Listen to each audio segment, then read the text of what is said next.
દર્શક મિત્રો, હું છું પરમાર અનિશા. તમે જોઈ રહ્યા છો લોક સામનો ન્યૂઝ. તો જોઈએ આજના સમાચાર. અમરેલીથી અમારા રિપોર્ટર દિનેશ તદ્દલ સાથે.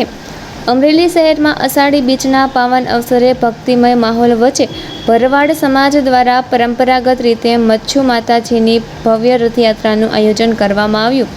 મોટી સંખ્યામાં સમાજજનો જોડાતા સમગ્ર શહેરમાં શ્રદ્ધા અને ઉત્સાહનો માહોલ જોવા મળ્યો.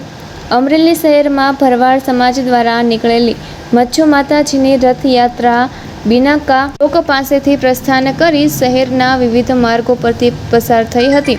રથયાત્રામાં ગુજરાત સરકારના કાયદા મંત્રી કૌશિકભાઈ વેકરિયા તેમજ તાલુકા પંચાયતના સભ્ય જયદીપભાઈ ધાધલ ખાસ ઉપસ્થિત રહ્યા હતા.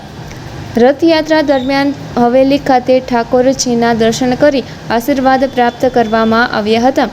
આ ધાર્મિક યાત્રામાં પૂનાભાઈ ભરવાડ, મેપાભાઈ ભરવાડ સહિત ભરવાડ સમાજના આગેવાનો, યુવાનો, મહિલાઓ અને મોટી સંખ્યામાં ભાવિકો ઉત્સાહભેર જોડાયા હતા.